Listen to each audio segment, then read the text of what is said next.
Today, I welcome Abdul Raziq. Abdul is from Pakistan and has a very special business camels. Today, we are going to talk about his experiences and the surprising role of the camel for the wealth of people in many desert countries and its various produce, and how this beast even shaped Australia today.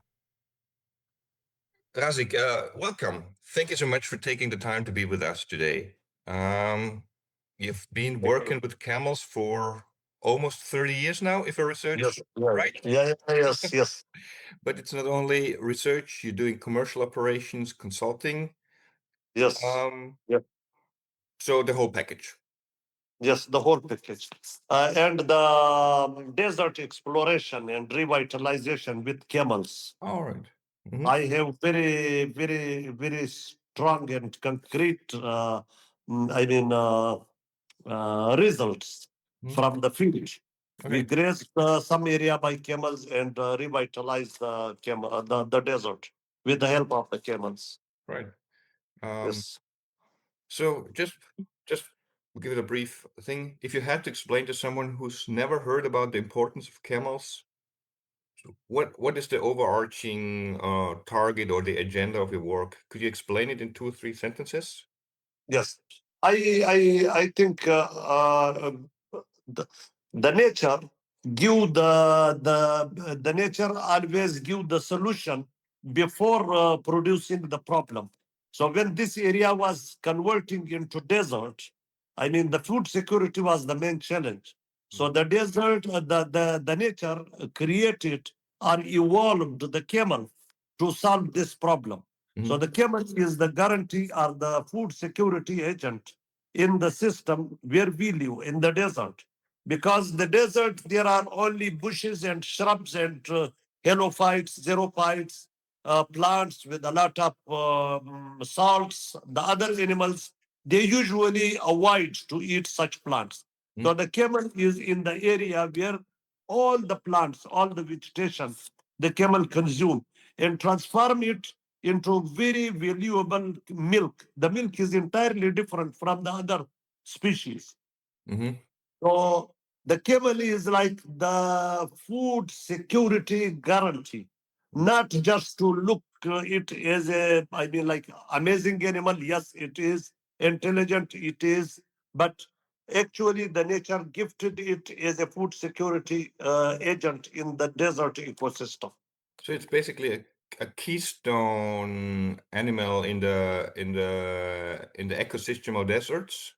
Yes, Mhm. the But keystone. uh, Yes, okay, and it's not not only to produce food but to walk in the desert. I mean, before there was no cars, nothing, no 4x4 4 wheel strong cars, so the people were walking. I mean, the accessibility in the desert to reach to their places, to their villages, they were using camels because the Mhm. camel can easily walk on the sand. That, Mhm. and also the caravans, the transportations.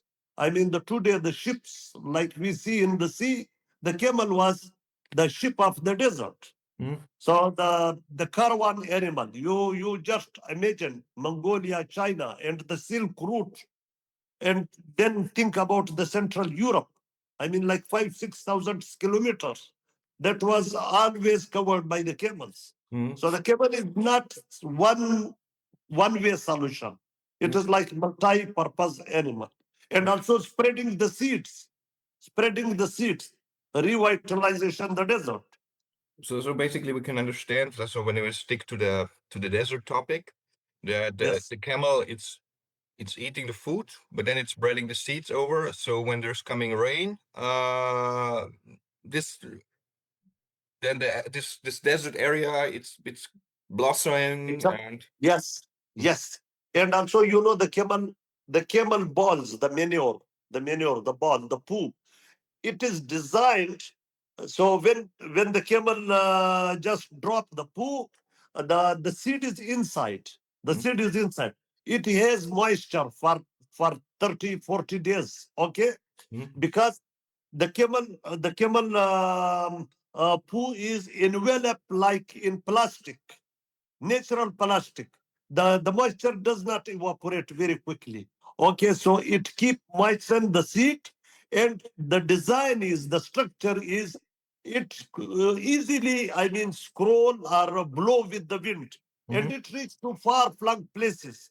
And there, even if there is no rain, this seed will germinate. Even if there is no rain, the Okay. seed inside the camel poo, it will be covered by some sand, by something, and there is still there is some natural moisture, like dew in the nights. So this I grazed on. We had two plants of Cerigonum comosum, Arta in Arabic. I grazed the camel. Now we have more than 2,000 plants of the same species. And how do we can imagine such an ecosystem that is built by this by camels? It's more like steppe, it's like grassland, or how can we imagine No, such no, a no, vegetation? shrubland, shrubland. There are shrubs, there are bushes, Bushes. like Caligonum, Comosum. Uh, there are many, like many plants. Yeah, now, if I will count, there are like 32 plants species, which are browsed by the camels and spread. Like there are trees like Acacia tortilis, Acacia modesta. There is Artemis, many plant, Artemis, many plants. There is Ghaf tree, I mean the tree, Prosopis cinerea. Mm. There are like Kerigonum. There are many Dipterygium glaucum. There are many plants which are spread by the camels. Okay. And those serve for food for other animal species and those plants that. Yes. Goats also eat almost the same bushes, the same shrubs like the camel does. But the cows and the sheep, they rely on grasses, which are very rare in the desert. Mm, mhm. Uh, Okay. We Mm. we've already came very fast into the topic because first I wanted to get to know a little bit more about you. Actually, which country you're from? I am from Pakistan, Pakistan. but usually I say one thing that our introduction is not complete by saying I am from Pakistan, because we are very different cultures in Pakistan. Hmm. I am from the northwest of Pakistan, which we speak Pashto, like Afghan people, the Afghani people, and we have the same tradition, the same culture. So Hmm. the camel is, when I was born, yani, of the first few animals I saw, one of them was camel. Okay, but Yeah. it's if I'm not because you're saying Pashtun, which is very close to is bordering Afghanistan. Am I right to say? Yeah, they are Afghan means Pashtun. Afghan is Persian word. Afghan, Turkish, and Persian people, they use the word Afghan for Pashtun. Hmm. And the subcontinent people, they use Patan, word Patan for Pashtun. But it is the same Pashtun. And the mostly the nomad people of our area, they are Pashtun, which are called Afghan Kuchis. They keep camel, they keep donkeys, they keep sheep, goat, and they move with their livestock. Mm-hmm. And unfortunately, the colonists, they divided. Now put the wire wall, the fence. Now the coaches, they cannot cross the borders. Hmm. I mean, we just lost the 3,000 years culture in last few years. Hmm. And That is what. but then you emigrated. I mean, if I'm not wrong, from my research, then you travel. I No, mean, you're working we, all around the area. we exactly our family. Our forefathers. They were traveling with the livestock, but we were settled people. Yeah, like we are transhumanity. We are semi. We had agriculture land, and we were used to go in nearby areas with our livestock and keep install the tent there, like in the mountains, in the rainy season, going to the mountains. In the I mean the when there were no rains, there we need agricultural operations like wheat cropping. Other than we were coming to the lowlands. So it was like local migration. This is called transhumant people. Mm-hmm. And one are coaches. Coaches are long travelers. They go for 600-700 kilometers. And but this is already how you grew up. So you settled, but you still grew up with an let's say local camel Yes, yes, city. yes. I was like we had the coaches, the nomads with yani back to our village. So we have like very strong communication because we are the same people, the same roots. I still have some camels, Mm-hmm. but here I work with the camels. But back in my country, I have camels. I have kept them with some transhumant people. They keep them, and we have our own. I mean, like sharing system. Mm-hmm. You know, we have our own very strong sharing system of livestock. Okay. How to invest, how to keep the share, and how to share the benefits. Oh, that's interesting. Yeah. Yeah. And but you didn't stay at your farm. You went to university, right? Yes, And you studied. I was like we are from agrarian, semi-agrarian family. We had livestock. We had our farm. Like mostly that time, it was orchard farming. Only like some pomegranate trees, almond, apricot, fig, something like that.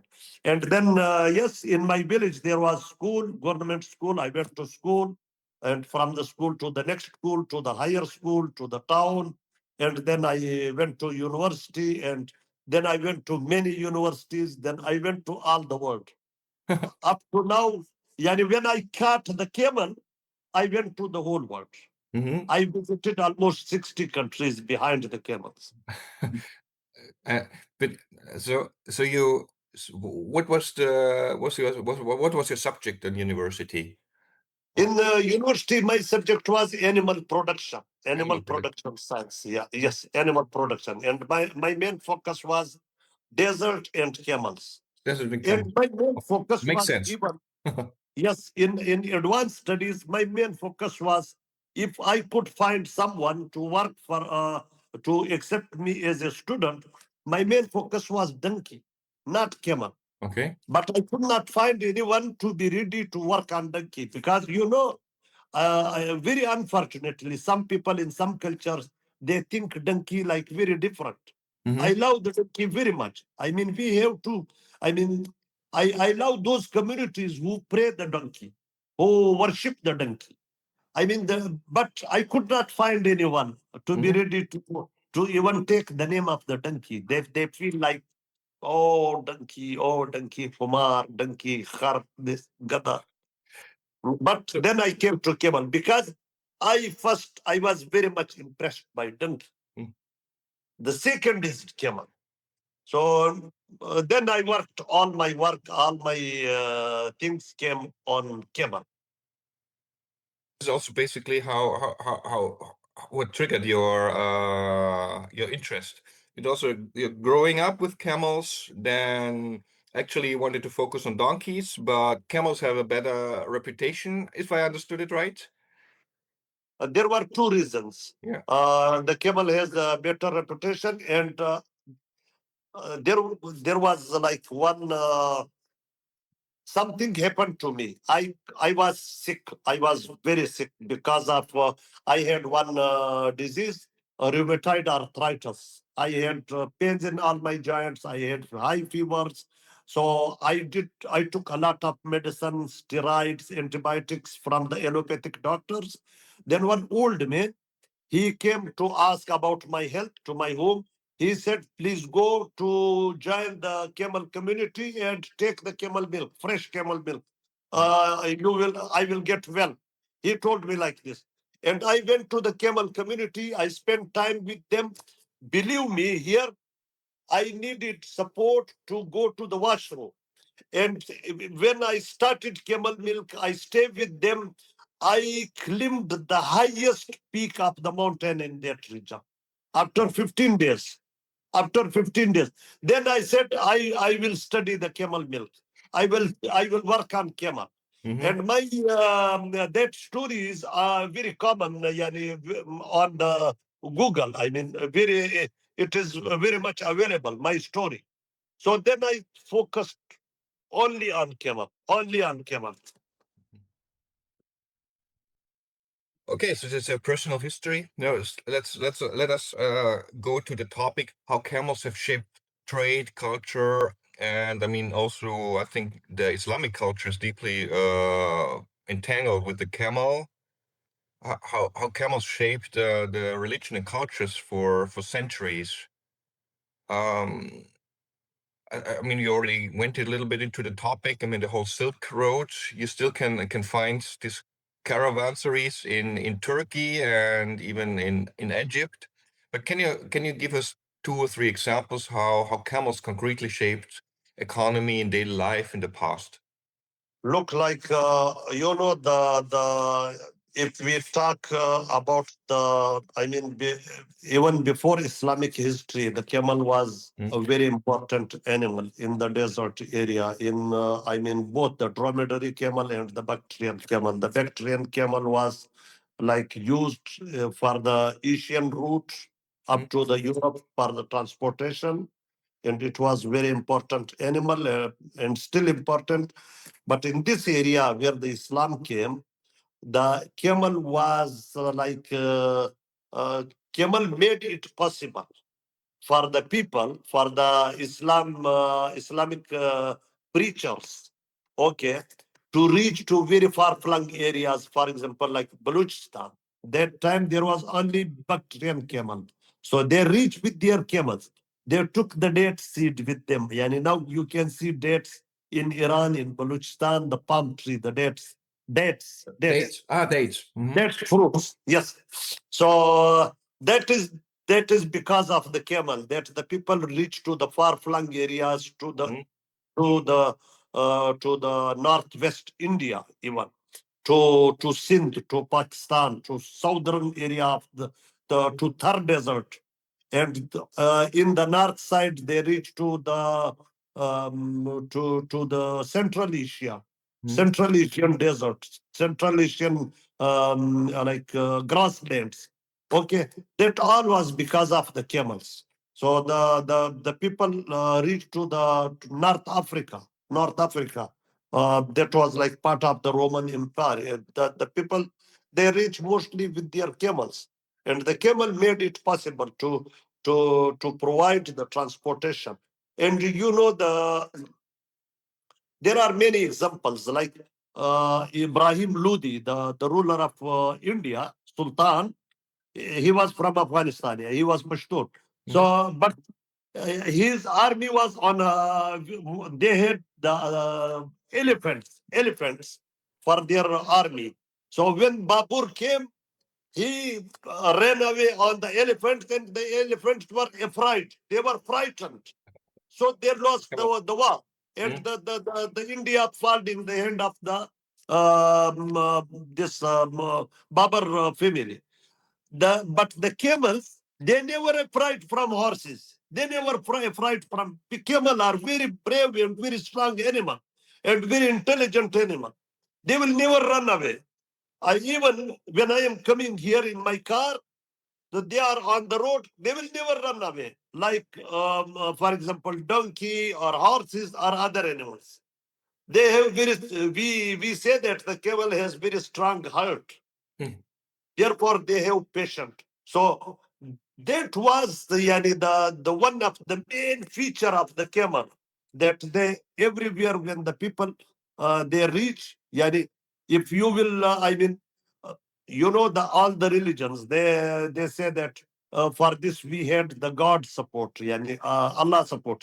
Yes, as a Muslim we believe, but scientifically, I I think that was the camel courage, the camel power. They did not frightened. They did not afraid. And these poor people with very small weaponry, they conquered the big armies like in Iran, like other places. So the camel was really, in one article I wrote that the camel was domesticated for milk, but later on transformed into an animal which was used for armies, Like for a tank. war. So okay, so this is how they basically spread also. They spread. And the other thing was when the Islam reached to far-flung areas, they then they well established the roots, like the Indian people, how they reach Mecca for pilgrimage or for Hajj. So they had like some areas, the main points where they were coming, like from Sindh, Balochistan, inner India, northwest India.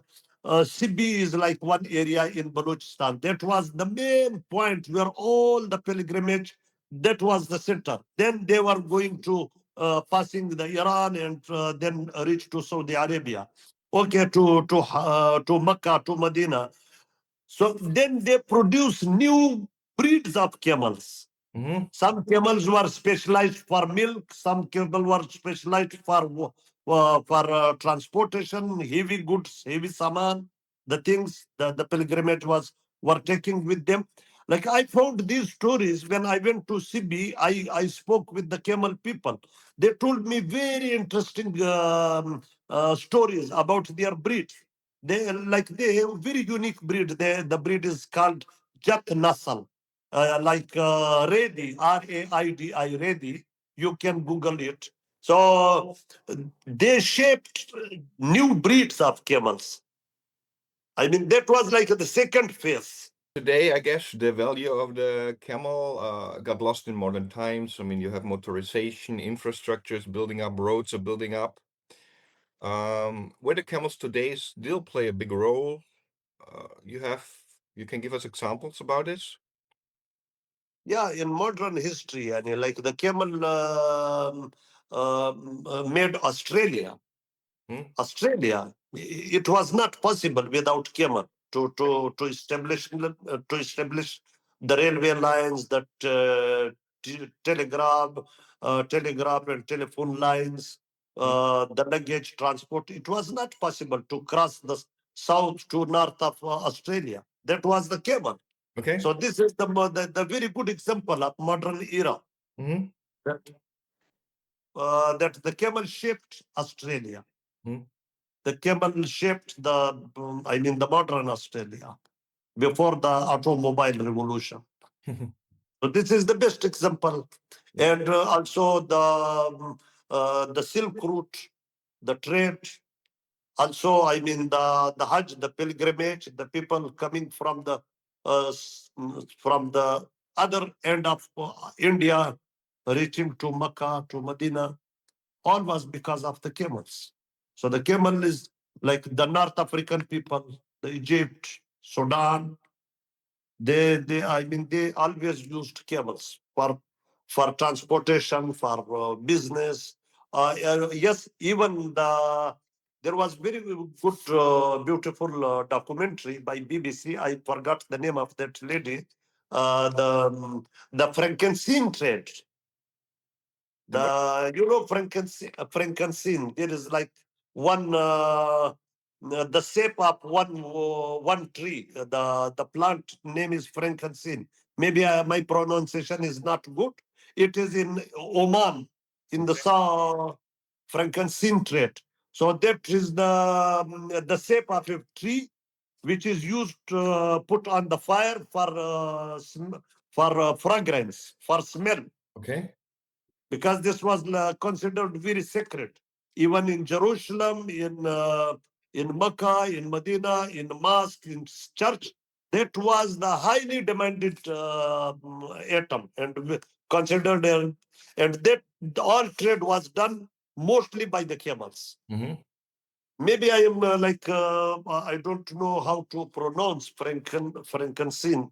I think I don't even say it, but you say it's a it's It is a fermented. tree. It is a tree, a plant. Hmm. They cut and the sap is collected. This sap make very special perfume when Hmm. they put it on the fire. This Probably I is like don't even I don't even know it. I'm not so much into perfume. Hmm. it is like frankincense. It is frankincense. I have seen the tree. Even I was used to go here in my neighborhood. I saw one tree, so I was used to go there. This is called, yes, frankincense. Yes, frankincense. The resin of frankincense. The trade of resin. resin, resin. Raisins, like Yes, grapes. frankin. Not sweet. The other resins. Okay. It is put on fire to make smoke. The Mhm. smoke produce very special perfume. Mhm. It's like perfume was used in religious places like in Jerusalem, like in Mecca, in Medina, in churches, in Oh. mosques. Yeah, yeah. I know the German word, but of course I cannot think about the English word. Yeah. But yeah. Now we're on the same page. Now I got it. Yes. Now I got your. Yep. For your, I'm gonna just getting back into the questions. Your research, your research led you to many different places, almost over the world. Yes. Let us talk about the main differences. I mean, the rich countries, the poor countries. Let us first imagine some subsistence farmer in Somalia, Pakistan, or India. How do camels affect their life? How do they create value add and income for them? Do local families derive what products do families derive from the camels? And I mean, there's also you already going a little bit into the details. Does it create some value beyond the household, like for the community or for nature? And can we even quantify maybe this? I mean, we're economists, so can we quantify it in terms of household income or something? Mhm. Um, You know, you know. Let we keep we say that the camel is multi-purpose animal. mhm. It perform many purposes. So let we keep aside the racing, the transportation, and all these things. You know, the people if someone have like one lactating camel, the lactating camel, the milking camel, she produce like 6-7 liters, yani safely 6-7 liters or kg. So this is like the cash money. The people just go outside and they sell it. There is very high demand in Africa. The people. I went to Somali land in Somali region of Ethiopia. There, if you want to buy camel milk, you have to write your name in register 1 month before.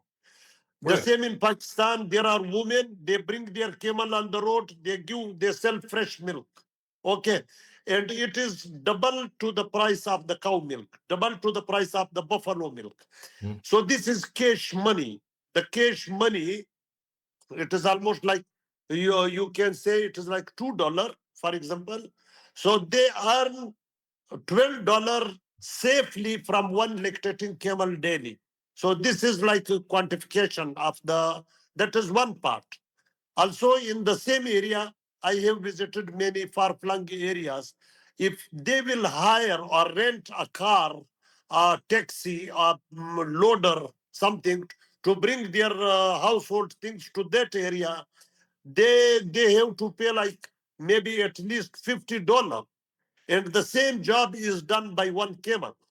So because the camel can walk in the desert, can go in the mountainous area, I have seen on the peaks of the mountains the camel. There is camel and for transportation, and camel can easily transport 600 kg on the load for 40 kilometers.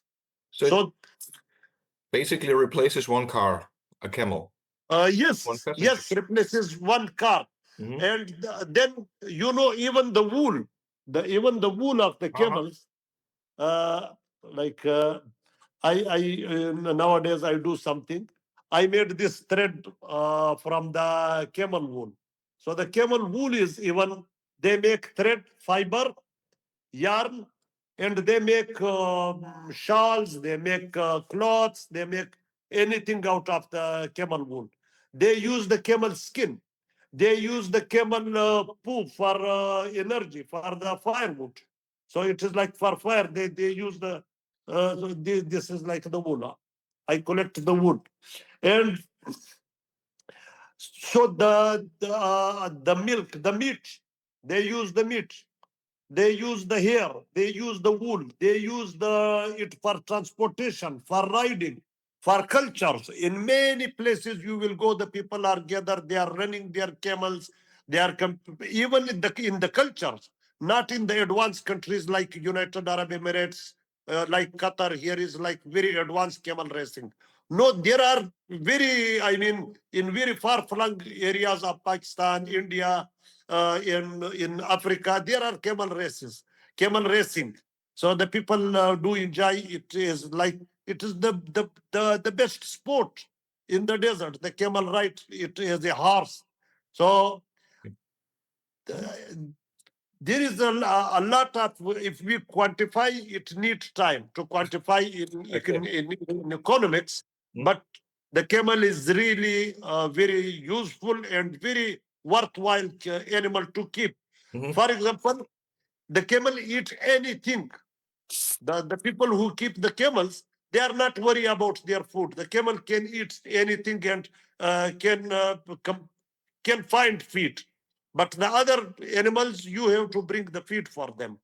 And also the water is the issue, the other issues. So the camel's strength itself is making it an important part of the cultures of the people, of the communities. They cannot replace the camel with anything, not with car, not with automobile, not maybe sometimes with the drones, they will replace the role of the camel. But the drone cannot produce milk. The drone cannot produce meat.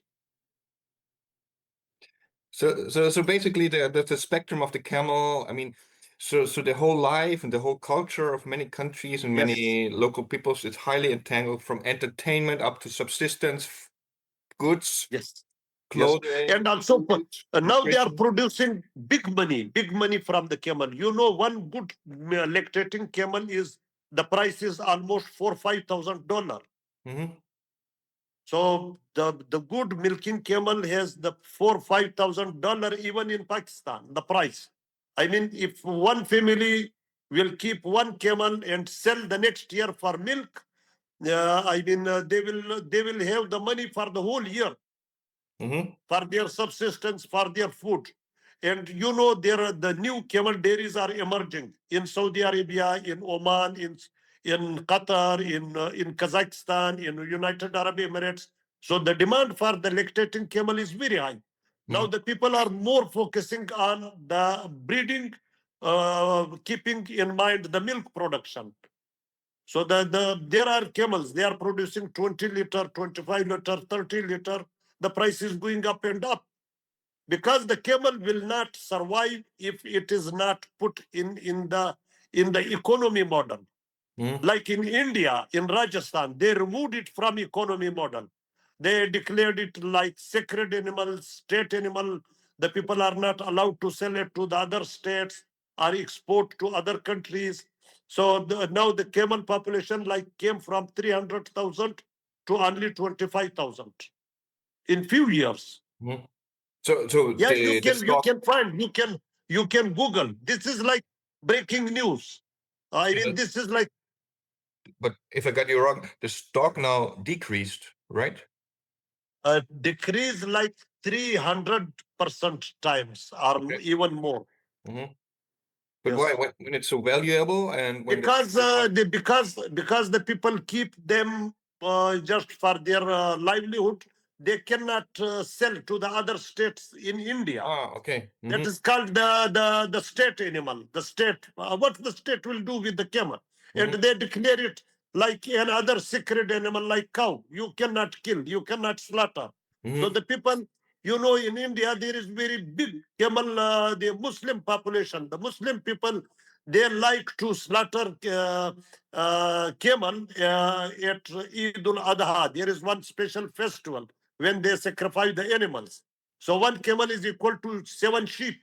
And the people, they love to slaughter the camel. and that all the market is blocked. Mm. So how, I mean, in Pakistan this year, one camel was even sold to 400,000 Pakistani rupees, Okay. because it was beautiful, it was big, and it produced money for one family, which is enough for their livelihood for 5 years. Mm. So Camel is a dollar machine, dollar machine, dollar machine. Mm. I call it dollar machine. Mm. So because now you altered a little bit of my view, because of course Yes. I think one of the biggest exporters of camels is nowadays Somalia, and especially Somaliland, if I'm not wrong. Yeah. And I thought, So, okay, they do it because of poverty, but actually it creates a lot of money, no? So I mean, yeah, money, not only poverty, money. okay. Money, because it generates a lot of money. The camel meat is the most expensive meat here. Mm. So the camel meat, the people love. There is very big demand in GCC for the camel meat. Even in Africa, in Horn of Africa, there is very high demand for camel milk in Horn of Africa. All the people, the Somali people, the other communities who are traditionally have camel background, they came to Nairobi, to other big cities. They love to have the camel milk, Mm. because the camel milk really has the warmth. Mm. I take half copy in this cup with the horse, and then I directly pour the camel milk in the cup. Okay, because you even said that camel milk has some medical applications, right? It's just Many, many. many medical applications, not some, many. Some is very small word for camel milk. I call the camel milk natural pharmacy. Mm-hmm. Therefore, the camel milk price is 3-4 times more than cow milk. Mm-hmm. The people buy it with high prices. Especially in America, I think it is in dollars, it's $9 or $10. Mm. But even Yes. even in Somalia, I mean, I thought that, I mean, because of the lack of alternatives, they resort to camels. But so if I understood you right, no, they're on purpose focusing on camels because it's more lucrative than cows or goats or Yes. sheep, right? Yes. Because there are many reasons. The camel is highly adapted to that unpredictable weathering conditions. Sometimes there are rain, sometimes no rain. I mean the very arid, the challenging climatic conditions. The camel is the most fit animal. That is number one. Traditionally, they love camels, and you if you will generate, for example, money from 20 sheep, the same money you can generate from one camel.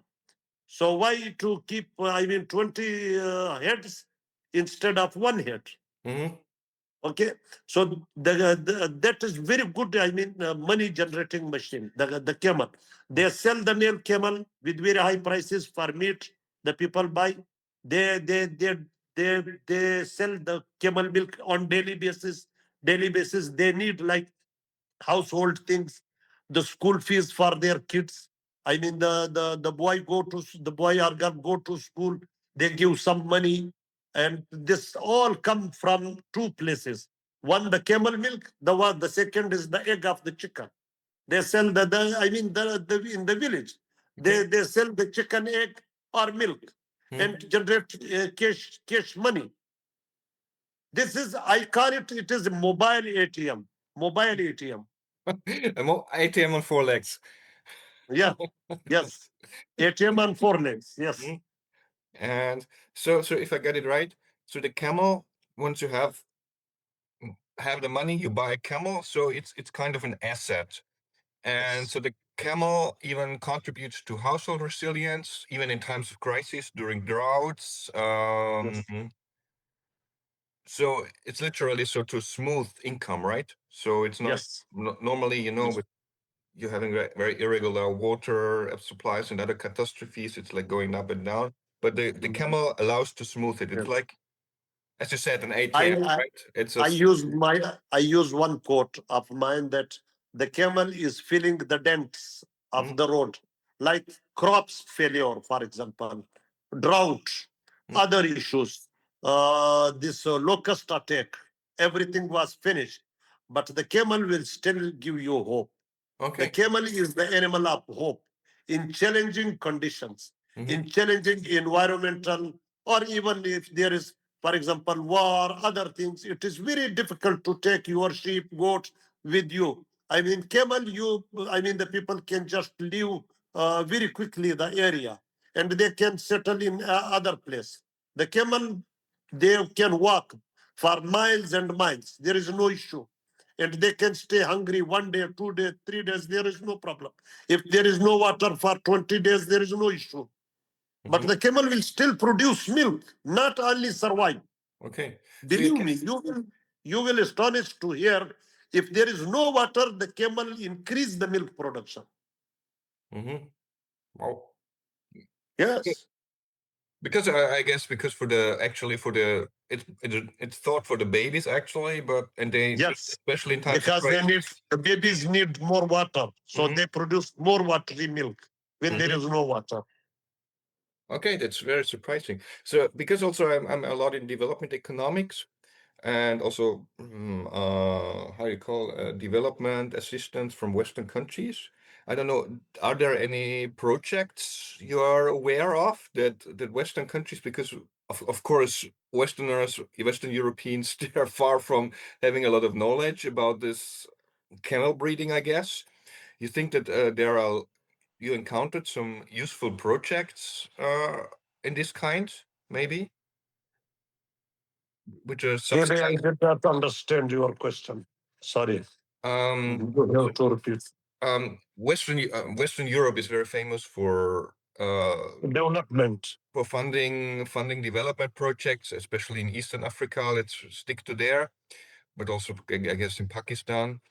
And do you think they understood the very important and very crucial role of camels within this culture and within this environment? I think some NGOs like FAO, for example, Hmm. Food and Agriculture Organization of the United Nations, some other NGOs, like, there is like German NGO, they are working in India, in Rajasthan, LPP, League for Pastoral People. There are many, they really understand the role of the camel. Yes. Hmm. But the projects, I don't think if it really helps. You will say why. I mean, there is big question. Why? Because if the funding projects could help in last 70 years after the colonization, I mean, why the people are sinking in poverty? Hmm. Why there is no stability? Because these projects are not working. The what will work, I'm saying this very much responsibility, with very much intelligence, wisdom, not just blaming others. Hmm. What will work to understand the things better? For example, if you will, I have seen the people, they are afraid of the camel. They say camel will hurt me. But the people who understand the camel, they do not afraid of the camel. And the same is the this economic system. You know, we need the Westerners to change their mindset about us. We just need this favor from them, not the money, not the kind, to give to some people and to make some people happy. And I mean, just trust that we can survive. We Hmm. can survive with our own resources. Like you said, like the Ethiopian people, Somali people, Pakistani people, they are poor or something. I don't think if they are poor. They are not poor. They are poor manager of their resources, Hmm. or they have very little access to their resources. That is the problem. These funds, I don't think if it will be helpful, because they made the people beggars. I mean, the self resilience, the indigenous development will work Hmm. to strengthen the people in knowledge, in understanding. Like, in the last COP 13 of the climate change, they said it was like the main achievement of the COP 13 or 14, which was in Dubai, that the advanced countries will develop or export or give technological support to the west, to the south of the world, the so-called poor countries. Okay, what is wrong with this? The wrong is that now they will say that we spent like this $1 billion in support of climate change, and they will just give sell their technology on us in one in other way. So we just need support like technical support. We need like some understanding to understand our point of view. Like in 60s, America they give a lot of Holstein Friesian cows to Pakistan in aid agricultural revolution. Mhm. That agricultural revolution destroyed our native genetic resources of cattle. Okay. So now we don't have pure cattle. So And these cattle, one disease come, one virus come, and thousands of cows are disappeared. mhm. But Is it no virus can disappear the camels. No virus can disappear our local sheep. so the Pakistan was it kind of a green revolution like we know from India? What happened in Pakistan? Yeah. Pakistan was the part of the Green Revolution just to make the Pakistani politician happy at that time to resist the USSR. Mm-hmm. I mean, the so-called developed countries, they just should let us to survive. Mm. Just don't give us weapons to fight with India.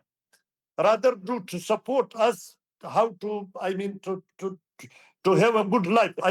You see, there is the diamond and the gold is the diamond and the gold are from Sierra Leone, but the Sierra Leone has no gold. The France has 100,000 times more gold than Sierra Leone. From where they got all these things? The colonial mind is still there. I'm sorry, please don't mind. We have to say truth to each other. We have to come forward. Mm-hmm. We have to solve the problem. Otherwise, we will sink and sink and sink and sink. Mm. So the funding is not funding. Mm. It is there are political aims behind these fundings. And also, if you will, I'm sorry. No, don't worry, don't worry. I like to listen to this, but we're the frame.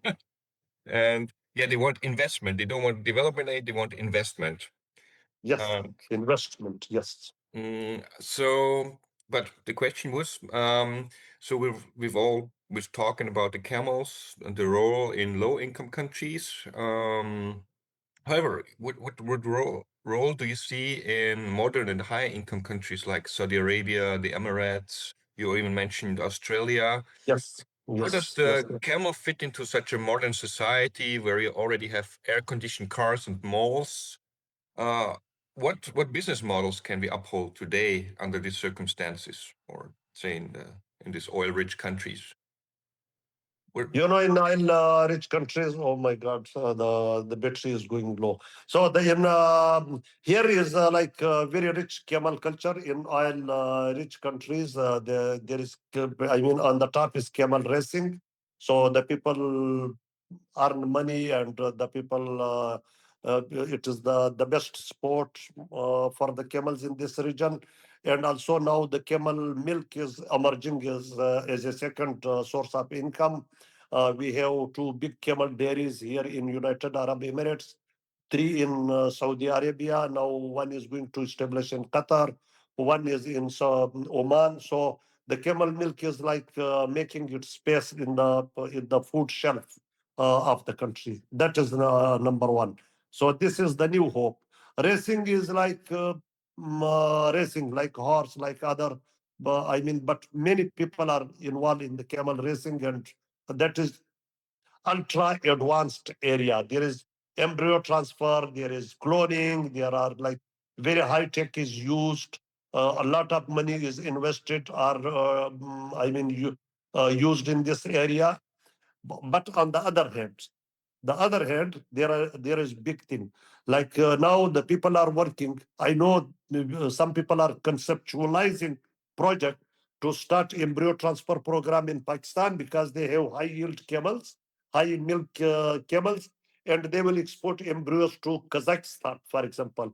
Kazakhstan is the next hub of camel milk production because they have very good, like polite, political and business relationship with China. So, okay. So from Kazakhstan, it is very easy to export camel milk to China. So there are like many camel farms established in last few years in Kazakhstan. There are three main factories. I have visited. I was consultant for some projects. So the camel milk is making the camel is making its space as a food security animal in the new challenging modern world. That is number one. Number two, I wrote one article on my website, though maybe you will find that the camel has another big hope, big hope, because the 15 to 30,000 years before when human reached to Americas, there were big, large herbivores. They were they were managing the ecosystem. They all were killed, extinct by the human. The same was done in Australia. So they have thousands and millions of acres land which is filled with bushes, with shrubs. Only camel is the hope to use those shrubs and enrich those lands and transform those shrubs into milk, into meat, and to to perform the job which was done by the mega herbivores that time, which were extinct. 80% of them were killed, were finished, because they did not know that the human is their enemy. So it was very easy to hunt. And it was very difficult to hunt gazelle in Eurasia or Africa because they knew human, that they are their enemies. But in the new area, they did not know. Okay. So all were killed. But it's like the American steppes is steppe is Yeah, like Arizona, like Nevada, like yeah. California, like Central Australia. And I am sure you write somewhere, maybe not today, 50 years later, 30 years later, they will export the camel to that region because there is no other use. Yes. And we need healthy food. So Not even in Europe or in America, we can learn something from these regions actually to how to Yes. cultivate In Europe also arid the land. people are already learning. In Europe there are some camel farms. They are producing. In your country, there is one lady Becky. She is producing camel milk. Okay. You can buy. So in Holland there's now in Europe there are some like people, the over smart people. They are coming and they are declaring camel as a zoo animal, not livestock, not domesticated animal. There is very big debate. Maybe you will find somewhere. So the issue is like we think that desertification is happening in Africa and Asia, but desertification is also happening in Europe because the fertility of the land is going down and down, depleting. So the camel is the hope. The camel is the hope. I am sure for that. I am saying all these things with very much responsibility, not just claims. Because the camel can eat anything. The camel can eat even the paper. Oh, wow. The wood, anything, and produce milk for you, work for you. But is it just the camel? Let's say let's stick to the European case. It can be just a middle stage. So until the original fauna is reviving, or it's like a continuous a continuous new ecosystem that is built around the camel. Like maybe you can say new ecosystem because in Southern Europe, like Spain, they already lost their groundwater. They use it for farming already. There is no water. I mean, you can check. Yeah, even in United Kingdom, the fertility of the soil is going depleting very sharply. And when the soil fertility is decreased, there is no grasses. And then bushes and shrubs and trees can survive. So that is the food of the camels. So I don't think if this will be happen like in next 10 years, but it will must happen in next 200 years. So the camel is really a hope. We should look the camel as a solution. The camel is not the problem. In Australia, some farmers, they just because they don't know about the camels, they force the government. They are shooting by helicopters the camels.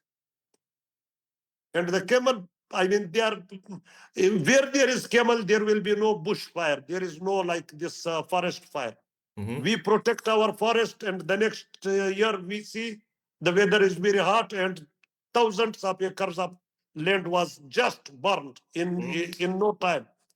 If that will be converted, that is biomass. If we will convert this in meat and milk through camel, it will be like this is the point of view. We have to, I told you, we have to change our mind. With material, we cannot help the people. We can just help the people to just change the mindset, the things. I think there's quite some.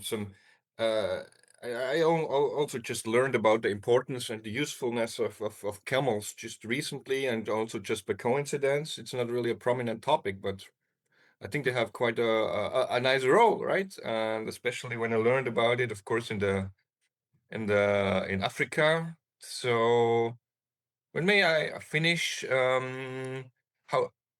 So you're also in commercial operations. So it's not only just research you're doing. Yeah. Yeah. Your project is self-sustained. You're not relying on Yes. donors. You can. No. We are producing almost 3 to 5,000 liter milk per day, and we are selling with very good price. And our camels are like the happiest and the luckiest camel. They eat whatever they like and how much they like. We do not give the feed according to the production of the milk. They have 24 hours water and good quality hay. And then we provide total mix ration, and specially designed feed for the camels who are milking, who are giving milk. But you're not So, and we Is it located in Pakistan? What you're talking about, or no, in United Arab Emirates. I work here. Yes, I am gypsy. I am global citizen.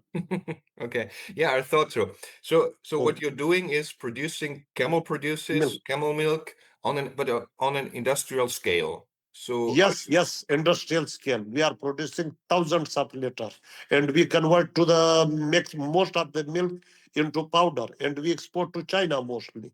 Because in China, the people, the scientists, they are convinced that the camel milk really helps because they have very big old population.